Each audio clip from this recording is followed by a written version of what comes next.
8 months ago, General Rick Flag was appointed Assistant Director of Argus as he was stationed at Argus headquarters as Economos showed him around. Rick Flag wasn't thrilled with him because he was a friend of Peacemaker and asked to see the files of his dead son, Rick Flag Jr. Economos brought the files to him, and he began to read it. He was enraged as he envisioned how Peacemaker killed his son and wanted payback, so he instructed Bordeaux to put a 24-hour surveillance on Peacemaker, trying to see if he could find anything to implicate him. In the present, Peacemaker, on realizing that he had just killed himself from an alternate universe, panicked and tried hiding the body in the pocket universe as he made a call and took a shower, washing the blood off his body. Lee got home trying to get some items before heading to see Chris, but she bumped into her girlfriend. They broke up and her girlfriend wanted her to take permission before coming in.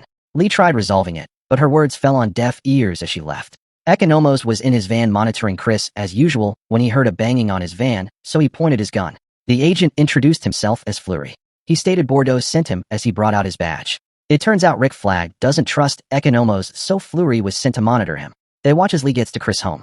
She knocked as Chris opened, and they had a long conversation. Lee showed him the photo of him standing next to the pocket universe as Chris explained it belongs to his dad, so he usually goes there for solitude. Lee advised him to give it up to Argus because Rick Flag is now the assistant director of Argus and knowing Peacemaker killed his son, wants to send him to prison by any means. Adrian Chase arrived at that moment as Lee left, and Adrian followed him in. Chris informed Adrian that he screwed up and decided to show him. Chris typed a passcode and opened the portal, and immediately Argus got the signal again. Economos and Fleury were also notified as Fleury got a call from Bordeaux who informed him to organize a squad and ransack Peacemaker's home once he leaves. She informed him that Economos shouldn't be notified about this. Chris informed Adrian of how he killed his doppelganger in another dimension and showed him the body. So together they decided to get rid of it as they kit up, cut the body into multiple parts, and burned it. They mopped the blood, cleaning any trace of it. Later, Chris got so emotional as he looked at harcourt pictures reminiscing on the time they spent together. Meanwhile, the special agents were ready and got into the van. They spotted Peacemaker and his friend leaving the house and decided to go, but Fleury told them to wait to ensure Peacemaker doesn't come back for something. Harcourt wore makeup preparing to leave when Economos visited. Harcourt told him to text the others so they could meet at the rooftop. They got to the rooftop as Adrian arrived with beer, and soon after Lee and Chris arrived, as they all embraced each other.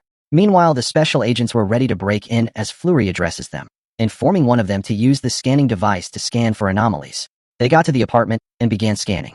One of the agent's devices picked up something and traced it to a door. He scanned it, and it picked up non-terrestrial data, but just before he could do anything, Eagly attacked them, destroying the device. Eagly was swift, fast, and began taking the agents out one after the other. They tried shooting at it, but he dodged all bullets as he ripped out some of the agent's eyeballs and flew to the sky. Fleury approached one of the agents trying to get her to the hospital, but before he could do anything, Eagly delivered a devastating blow to him, knocking him out.